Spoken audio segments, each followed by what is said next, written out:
Dice Y. What's cracking, guys and girls? Nomad here. Sorry this video is late, I was actually away when this news dropped. So the other day we got more information about the upcoming Battlefield 1 expansion, They Shall Not Pass. Now, most of it is pretty good, but there's one thing about it that, I hope they wouldn't do.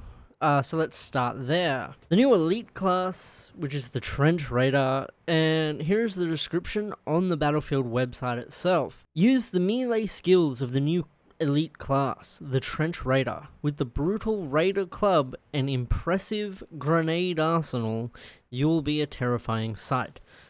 Okay, so it's not all bad. In fact, I like the idea about it being a melee class and being able to go ham on people without being decimated quickly.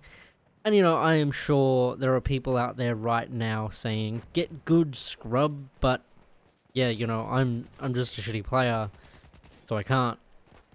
Give me a break. Now, the thing that I don't like about this class is the impressive grenade arsenal. What does that mean exactly? How many grenades make up an impressive arsenal? Is it 10? Is it 15? Heck, maybe it's 20.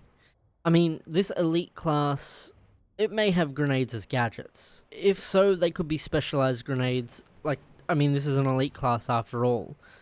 But with that being said, elites aren't always running around, and melee works both ways, so it might not be a complete nuisance, but I guess we'll have to find out when this releases. Moving on. We will be getting 4 new maps. Verdun Heights. The opening barrage of the Battle of Verdun created massive forest fires in which players will fight for domination. This is an uphill battle towards the massive fortresses of Verdun, a constant grinding struggle where the artillery never stops, where the forge and the devil's anvil continues to consume even the bravest combatants.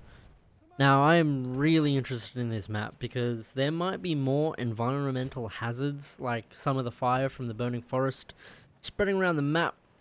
That would be both annoying but cool. It would certainly keep people on their toes.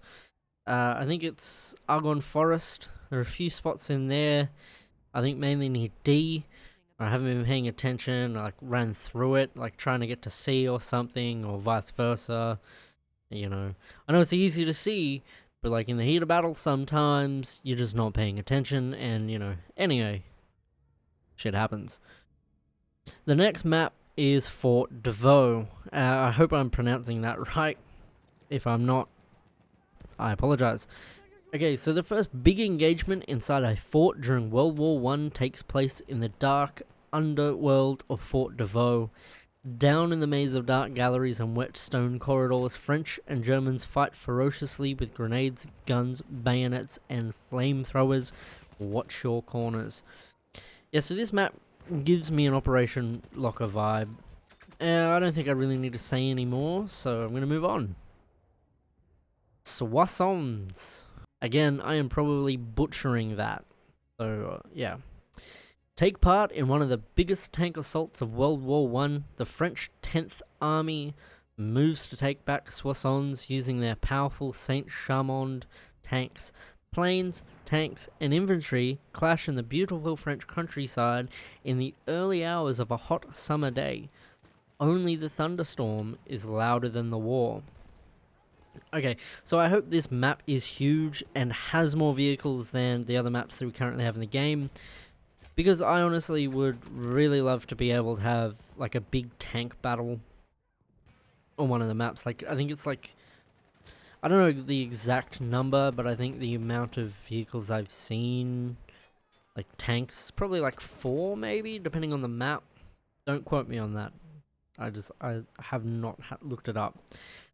So this thunderstorm, that intrigues me a bit because, I love the weather effects in the game.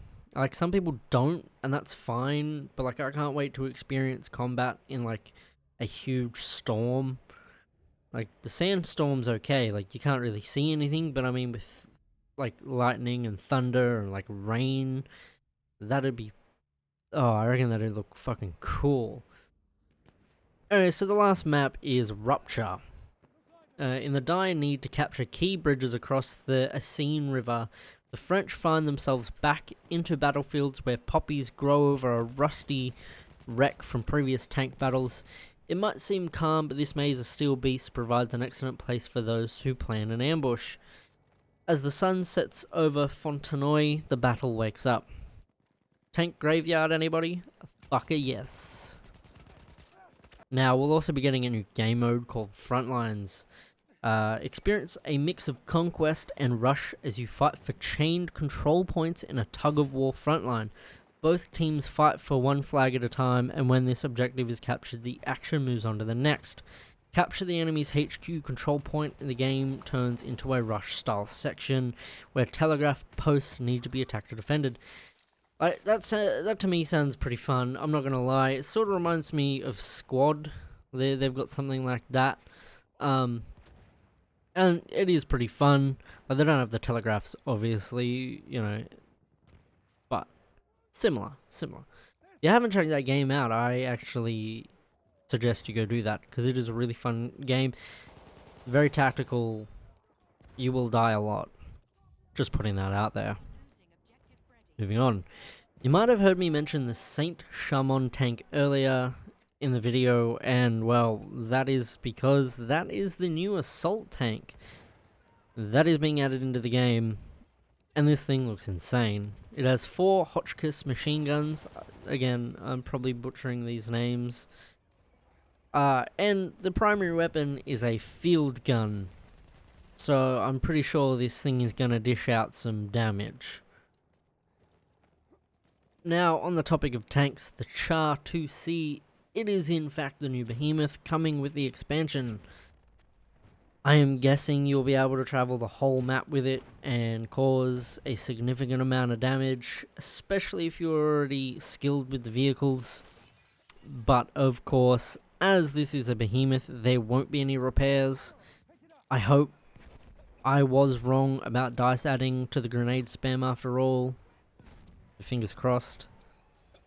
And last but not least, we're getting a new stationary weapon, the Siege Howitzer, which is operated through indirect aiming / firing, similar to the mortars and artillery vehicles.